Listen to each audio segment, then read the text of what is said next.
இதுக்கு பேர் வந்து லவ் இல்லை, உங்களோட ட்ரோமா. நான் என்ன பற்றி பேசுகிறேன்னு பார்த்தீங்கன்னா, நமக்கு வந்து ஒருத்தவங்கள பிடிக்கும். இந்த தமிழ் படத்தை பார்த்த மாதிரி நம்மளுக்கு வந்து ஒரு ஃபீல் ஆகும்.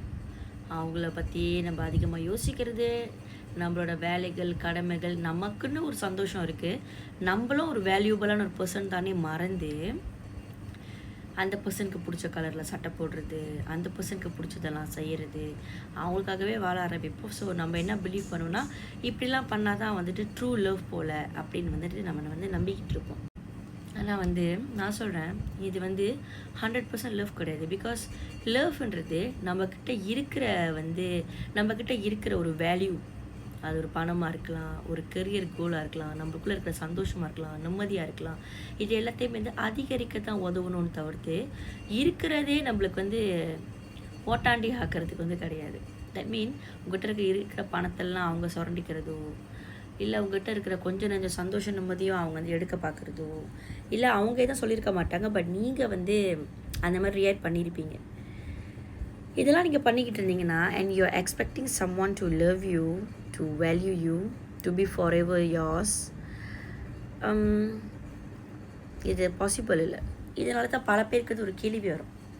சிஸ்டர், நான் அவ்வளோ செஞ்சேனே, ஏன் வந்துட்டு அந்த பர்சன் வந்து என்ன வேல்யூவை பார்க்கலன்னா, அவங்க கெட்டவங்களோ, கேடு கட்டவங்களோ, இல்லை அருமை தெரியாதவங்களோ இல்லைங்க. ஒரு நாசி கோரங் சாப்பிடாதவங்ககிட்ட போயிட்டு நீங்கள் போய் நாசி கோரங்க திணிச்சிங்கன்னா அவங்க மூஞ்சில் தான் துப்ப செய்வாங்க. இதை விட கிளியராக எனக்கு எப்படி சொல்கிறேன்னு தெரியல. Because as a human being and also especially இது வந்து மேல்ஸ்க்கு, they know exactly what we want. அறவே வந்து ரொம்ப வருஷமாக கேர்ள் ஃப்ரெண்ட் இல்லாதவங்க வந்து மேபி உங்கள்கிட்ட பேசுவாங்க. கேர்ள் ஃப்ரெண்ட் இல்லாதவங்களோ, இல்லை உணர்ச்சி கூட இருக்கிறவங்களோ, அவங்களுக்கு மேபி நீங்கள் வந்து அவங்க வந்து சியாப்பா டாப்பாட் புரிஞ்சு அடியில அப்படின்னு சொல்லிட்டு பேசுவாங்க. அந்த மாதிரி ஆள்கிட்ட சரண்டர் பண்ணுறது, அவங்களுக்காக அழுவுறது, கதறது, அவங்களுக்காக அவங்க கூப்பிட்றாங்கன்னு எந்த எல்லைக்கும் போகிறது, எல்லாம் பண்ணிங்கன்னா நீங்களே உங்களை வேல்யூ பண்ணல, மற்றவங்க ஏன் வந்து உங்களை வேல்யூ பண்ணுன்ற மாதிரி தான் நிலமை போகும்.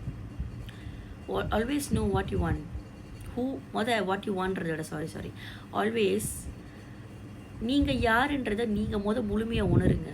உங்கள் அப்பா அம்மா அவங்கள கஷ்டப்பட்டு படிக்க வச்சாங்களா? உங்கள் குடும்ப கௌரவம் இம்பார்ட்டனா? உங்கள் செல்ஃப் ரெஸ்பெக்ட், கடவுள் உங்களுக்கு கொடுத்த உடல் உறுப்பு இம்பார்ட்டனா? உங்களுக்கு கடவுளுக்கு கொடுத்த மூளை இம்பார்ட்டனா? உங்கள் வாயிலேருந்து வர ஒவ்வொரு வார்த்தையும், இந்த இடத்துல இதை நான் பேசினா எனக்கும் மற்றவங்களுக்கும் நன்மையா, மற்றவங்களை காயப்படுத்தி எனக்கு வந்து ரிவெஞ்ச் ஆக்கி விட்ருமா? இதெல்லாம் யோசிச்சு நீங்கள் வந்து செயலிடுங்க. இமேஜினாக இந்த சுச்சுவேஷன் யோசிச்சு பாருங்கள். ஓகே, ஒரு கேர்ள், நீங்கள் இப்போ இந்த வீடியோ பார்க்குறீங்க, ஒரு காய் ஓகே நீங்கள் சோஷியல் மீடியாவில் பார்த்தீங்க, பேசி நேரில் பார்க்குறீங்க, ஒரு ஃப்ரெண்டுக்கு பெனிஃபிட்டாக இருக்கீங்க, you know what does it mean right இருக்கீங்க. அந்த காய் சொல்லிட்டாங்க, இல்லை எனக்கு மேலே ஃபீலிங்ஸ் இல்லை, லவ் இல்லை, நான் வந்துட்டு அப்படி பழகலை, எங்கள் வீட்டில் வேறு பொண்ணு பார்க்குறாங்க, இதெல்லாம் சொல்கிறாங்கன்னா தே டோன்ட் யூ. 1000 காரணம் சொல்லலாம். இல்லை எனக்கு ஒன்று பிடிச்சிருக்கு, ஆனால் கல்யாணம் இருக்குது போக முடியாது பிகாஸ் எங்கள் அம்மாவுக்கு பிடிக்கல. இதெல்லாம் அந்த டைரெக்டான ஆன்சர் தான் தெரியுமா? பிகாஸ் உங்களை வேணுன்றவங்க அது அவங்க பொறுப்பு, அவங்க தான் உங்கள்கிட்ட பழகுறாங்க. அவங்க அம்மா அப்பாட்ட போய் சண்டை போட வேணாம், தமிழ் படம் மாதிரி. பட் அவங்க உட்கார்ந்து பேசலாம். அம்மா நான் பழகுறேன், அந்த பொண்ணு நல்ல பொண்ணு, நல்லா சாமி கும்பிட்ற பொண்ணு, நம்ம குடும்பத்தை பிரிக்காத பொண்ணு, உங்களுக்கு இன்னொரு மகளாக இருக்கும், பாவமா அந்த பொண்ணுக்கு நம்ம குடும்பத்தில் ஒரு இடம் கொடுக்கலாம், அது பொண்ணு அம்மா அப்பா இல்லை, இந்த மாதிரிலாம் அவங்க சொன்னாங்கன்னா அவங்க உங்களுக்காக எஃபர்ட் போடுறாங்கன்னு அர்த்தம். பொண்டாட்டிக்காக அம்மா அப்பாவை பகச்சிக்க வேண்டிய அவசியமும் இல்லை, அம்மா அப்பாக்காக பொண்டாட்டியை வந்து கையோட அவசியமும் கிடையாது. But if a guy wants you, he know what he's doing. So you don't be dumb. That mean அவங்க வந்து தலைவலி எதிர்பார்க்கல. வீட்டில் போய் பேசிக்கிட்டு, அம்மாவை ஹர்ட் பண்ணிக்கிட்டு, இல்லை உங்களை அவங்க கொண்டு அவங்க வந்து அந்த இடத்துல பார்க்கல. So that's the reason they are very easy to say, இல்லை நம்ம உறவு இப்படி தான், உனக்கு ஒரு நல்ல வாழ்க்கை கிடைக்கணும், இல்லை இருக்கிறக்க நீ இப்படி கிடைக்கிது, இந்த மாதிரிலாம் சொன்னாங்க. நீங்கள் ஸ்டில் அந்த உறவை சூஸ் பண்ணிங்கன்னா தப்பு உங்கள் மேலே தான். நம்ம எல்லாருக்கும் இந்த உலகத்தில் ஒரு கௌரவமான, நிம்மதியான, சந்தோஷமான வாழ்க்கை வாழ ஆசை இருக்குது. நீங்கள் 10 கல்யாணம் கூட பண்ணுறதுனா கூட பண்ணலாம், அப்படி உங்கள் கல்ச்சரில் அது முடியும்னா.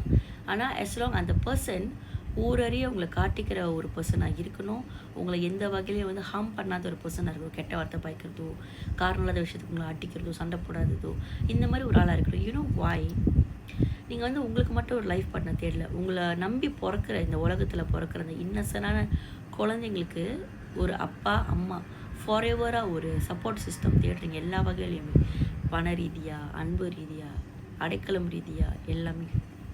ஸோ உங்களுக்காக மட்டும் நீங்கள் தேடலை, இதை வந்து புரிஞ்சுக்குங்க. உங்களை நம்பி ஒரு இன்னசென்ட் சோல் இந்த உலகத்துலேருந்து பிறக்குது. நீங்கள் காட்டுற அனைத்தையுமே தான் அது வந்து உலகம்னு நம்புது.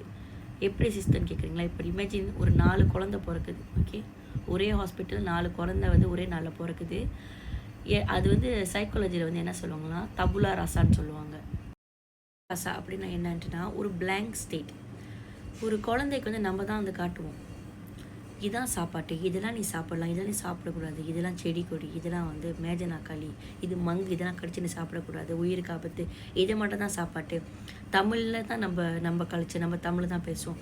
இப்போ அந்த 4 குழந்தைங்க வந்து ஒருத்தவங்க வந்து பாசா மலேசியாவில் பேசுகிறாங்க, ஒருத்தவங்க வந்து மராட்டியில் பேசுகிறாங்க, ஒருத்தவங்க வந்து மலையாளத்தில் பேசுகிறாங்க, ஒருத்தவங்க வந்து ஹிந்தியில் பேசுகிறாங்கன்னு வச்சுக்கோமே. ஸோ அந்த ப்ராக்டிஸ் தான் அந்த பிள்ளைக்கு வந்து இதுதான் என் கல்ச்சர், இதுதான் என் சொசைட்டி, இதுதான் என் பீப்புள், இதுதான் என் லாங்குவேஜ். நான் ஒருத்தவங்க சாப்பிட்டேன்னு கேட்டால் நான் சாப்பிட்டேன்னு இந்த லாங்குவேஜில் தான் ரெஸ்பாண்ட் பண்ணணும் அப்படின்ற மாதிரி எல்லாமே தெரியும். சேம் கோஸ், நீங்கள் உங்கள் மைண்டில் என்ன விதைக்கிறீங்களோ அதுதான் உங்கள் வாழ்க்கையில் மரமாகும். ஸோ நான் ஏன் இந்த வீடியோ பிகினிங்கில் வந்து இது முத்ரோமா அப்படின்னு சொன்னேன்னா, சின்ன வயசில் நடந்ததாக இருக்கலாம், இல்லை நீங்கள் சின்ன வயசுலேருந்து ஒன்றுமே இல்லைங்க, எனக்கு அப்பா அம்மாலாம் இருந்தாங்க, நீங்கள் சொல்கிற மாதிரிலாம் இல்லை, எனக்கு அண்ணன் தங்கச்சிலாம் இருந்திருப்பாங்க. ஆனால் இருந்தாலும் உங்கள்கிட்ட ஒட்டி இருக்க மாட்டாங்க. நீங்கள் எதிர்பார்த்த மாதிரி உங்ககிட்ட அன்போ அடைக்கலமோ கொடுத்துருக்க மாட்டாங்க. சப்போர்ட்டாக இருக்கலாம், வேல்யூஸாக இருக்கலாம், லவ்வாக இருக்கலாம், கொடுத்துருக்க மாட்டாங்க. சில பேருக்கு அவங்க எதிர்பார்த்த மாதிரி வாழ்க்கை நடக்காட்டி கூடமே அதுவும் ஒரு த்ரோமானு தான் நான் சொல்லுவேன். பிடிச்ச மாதிரி எதிர்பார்த்த மாதிரி ஒரு ட்ரீம் காய் கிடைக்கல, அந்த மாதிரி காயை டேட் பண்ணல, இந்த மாதிரி ஒரு பணக்கார வாழ்க்கையை வாழ, இந்த மாதிரி ஒரு ஆசைப்பட்ட நகையை போல, இந்த மாதிரி பிடிச்ச காடியில் வாழல, இந்த மாதிரி ஒருத்தவங்க என்கிட்ட லீசன் பண்ணலை, அது கூட ஒரு பிரச்சனை தான் தெரியுமா உங்களுக்கு? எதிர்பார்த்த மாதிரி ஒருத்தவங்க என்கிட்ட காம்யூனிகேட் பண்ண, எனக்கு ராத்திரலாம் ஃபோன் பேச ஆசை, அது என் லவ் லாங்குவேஜ், அந்த மாதிரி ஒருத்தவங்க கிடைக்கல. ஸோ யாரோ ஒருத்தவங்க ஏதோ ஒரு வயசில் வந்து கல்யாணம் பண்ணிட்டேன்னு சொல்லிட்டும் பேசுகிறாங்க, எனக்கு நான் இதுதான் எனக்கு அமைஞ்சிருக்கும், நான் வந்து கிராப் பண்ணிக்கிட்டேன், எனக்கு இப்போ அந்த வாழ்க்கை வேணும், அதுக்காக நான் என்ன வேணாலும் செய்வேன், இந்த மாதிரிலாம் போகிறது வந்து யோசிச்சு செய்யுங்க. I'm no one to say this is right and wrong, because இந்த டாபிக் ரொம்ப ஹியூஜ். பிஎன்சியாக ஒருத்தவங்கிட்ட பேசாமல் நம்ம வந்து சொல்ல முடியாது. இன்னொன்று ஐம் சம் ஒன் தர், ஒருத்தவங்க சொல்கிறதுலாம் பிளைண்ட்லியோ நம்புகிற பிள்ளை இல்லை. நமக்குன்னு சில பவர்ஸ் இருக்குது. கண்டிப்பாக அதுபடி தான் நம்ம வந்து நம்ம கிளையன்ஸே வந்து கைட் பண்ணுவோம். சும்மா நீங்கள் பணம் கொடுங்க, நீங்கள் கேட்ட செஞ்சு கொடுப்பேன், இந்த மாதிரி நான் பண்ணவே மாட்டேன். என் கிளையன்ஸ்க்கு நல்லா தெரியும், அது எத்தனை வாரம் எத்தனை மாதம் நடத்தாலும் they will work with me. 2022 இன்னைய வரைக்கும் கூட என் கூட ஒர்க் பண்ணுற கிளையன்ஸ் இருக்காங்க, என்னோட 2 டெய்லி பேக்கேஜ் எடுத்த கிளையன்ஸ்லாம் கூட. ஸோ இந்த மாதிரிலாம் கூட ஆள் இருக்காங்க. 24/7 அவங்க விடிய காலையெல்லாம் கூட என்கிட்ட பேசுவாங்க, சேட் கூட பண்ணுவாங்க. பிகாஸ் ஃபார் மீ ஒருத்தவங்க பியூராக ஹீல் பண்ணுறதுல அது வந்து வம்சத்தை வாழ வைக்கும். எந்த ஒரு எதிர்பார்ப்பும் இல்லாமல் ஒருத்தவங்களுக்கு நல்லது செஞ்சு பாருங்கள், நீங்கள் எதிர்பார்த்ததோட பல மடங்கு நல்லது 100% கடவுள், நீங்கள் எந்த ஒரு மதத்தை சார்ந்தவங்க இருந்தாலும் கடவுள் வந்து கொடுப்பாங்க. ஏன்னா கடவுள்னாலே கைண்ட். எந்த மதத்துலையுமே கடவுள் வந்து வேறையா இல்லை. ஈவன் நம்ம ஹிந்துசமில் கூட காளியம்மா கத்திலாம் வச்சுருக்கனால அவங்க வந்து ஸ்டீல் வந்து நல்ல கடவுள் தான், சரிங்களா? அவங்க இப்போ வச்சுருக்க காரணம் அசுரர்களை கெட்டவங்களை அழிக்கிறாங்க, அதுதான் வந்து காரணம்.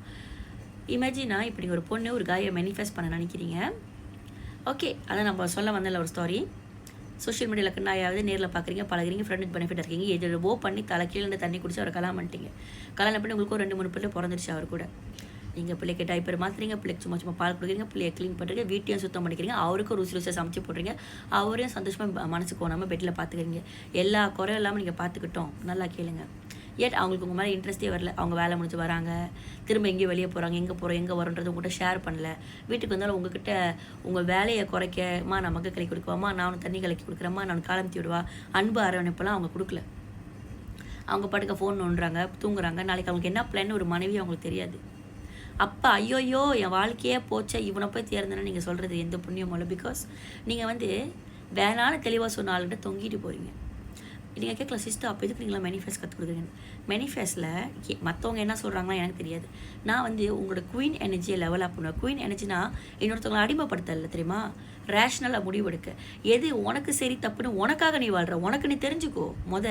உன்னை நீ நல்லா பாரு, அந்த எனர்ஜியில் இருக்கிற ஆள் வந்து வருவாங்க. இல்லை நீங்கள் ஆசைப்பட்ட ஆளே வேற ஒரு வருஷனாக மாறி உன்னை நல்லா பார்க்க ஆரம்பிப்பாங்க. நீங்கள் மாறாமல் உங்களை எதுலேயுமே மதிக்காமல் சும்மா லிப்ஸ்டிக் மட்டும் மாற்றிக்கிட்டேன், சட்டை மட்டும் மாற்றிக்கிட்டேன், முடி கலர் மாற்றிக்கிட்டேன், பொசிஷன்ஸ் மாற்றிக்கிட்டேன், இந்த மாதிரி விஷயம்லாம் மாற்றிக்கிட்டேன், அவரை இம்ப்ரெஸ் பண்ண மட்டும் ட்ரை பண்ணுறேன்னா you are the side chick, not a wife மெட்டீரியல்னு அவங்க சொல்லிட்டு போயிடுவாங்க. ஸோ நம்மளோட 1-to-1 கோச்சிங்கில் செல்ஃப் கான்செப்ட் இந்த மாதிரி நிறையா ஹிடன் திங்ஸும் உங்களுக்கு வந்து வரும்.